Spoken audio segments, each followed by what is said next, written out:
Welcome to the Explainer. When we think of the Titanic, we think of an iceberg. But what if I told you that wasn't the real story? The sinking wasn't just an accident. It was a catastrophic system failure. Today, we're going to look past the iceberg and dive deep into the hidden flaws in the tech, the psychology, even the culture that doomed the so-called unsinkable ship. And, what that can teach us about the complex systems we trust our lives with today. You've probably heard this quote before. God himself could not sink this ship. Now, whether or not anyone actually said it, it perfectly captures the feeling around the Titanic. It's this incredible hubris. This wasn't just confidence, right? It was this deep-seated belief that technology had conquered nature. And that kind of blind spot, well, that's what set the stage for one of the most famous cautionary tales in history. Okay, so to really get what went wrong, we've got to peel back the layers of this myth. The whole idea of the unsinkable Titanic, that wasn't something people came up with after the fact. No. That legend was built right into its DNA, long before it even hit the water.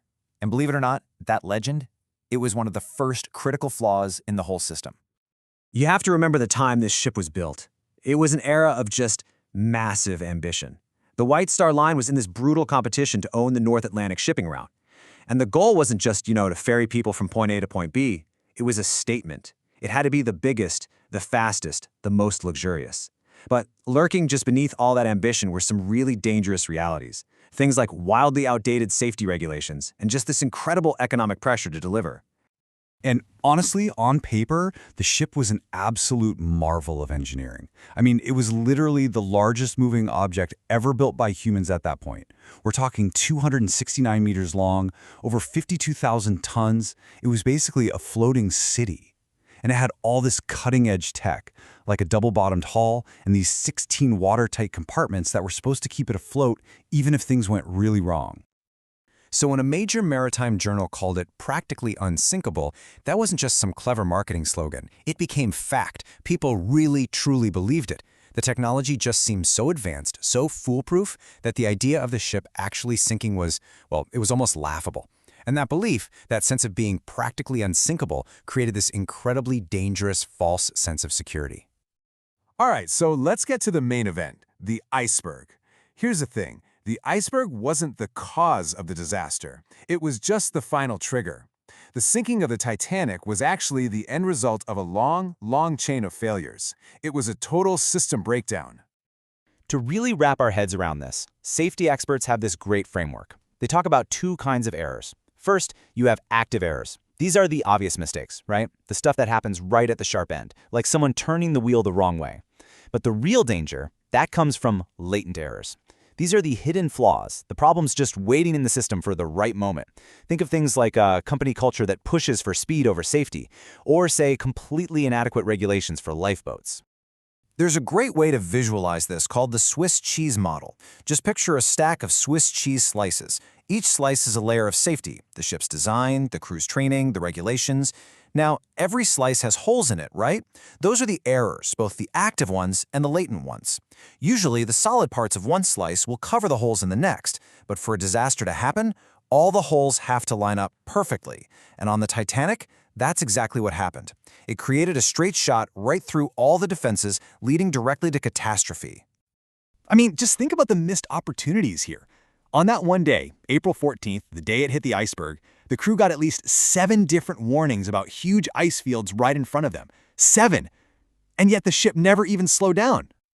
So you see, the iceberg was just the final piece of the puzzle. The real root cause was a deeply flawed system, one that was just packed with these hidden errors, from the very first design sketches all the way to the captain's decisions on the bridge. It really was an accident just waiting to happen. But, this story goes even deeper than just bad tech or flawed rules.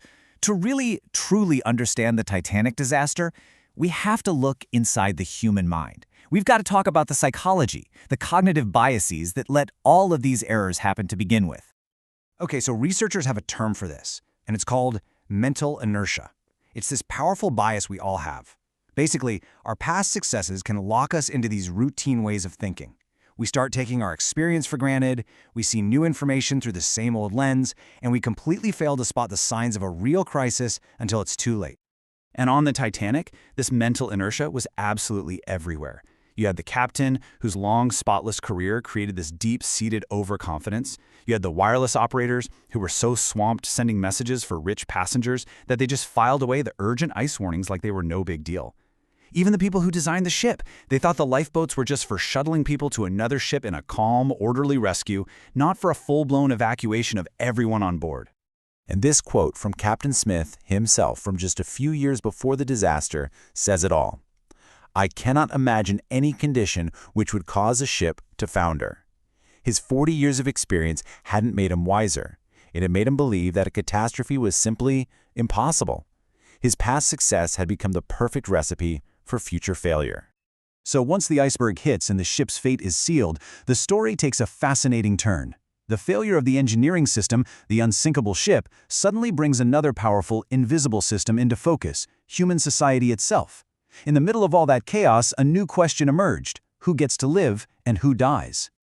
Now, you'd think in a situation like that, it's every person for themselves, right? Survival of the fittest. The strongest, the adult men in their prime, would have the best shot. But the actual data from the Titanic tells a completely different and way more interesting story. And when you look at the numbers, it's absolutely startling. The survival rate for adult men was incredibly low. We're talking around 20%.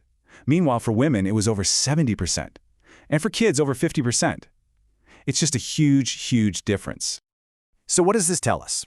Well, it tells us the outcome wasn't random at all. It was dictated by the social rules of the time. That old code, women and children first, actually held up. It was a social norm so strong that it literally overrode the basic human instinct for self-preservation.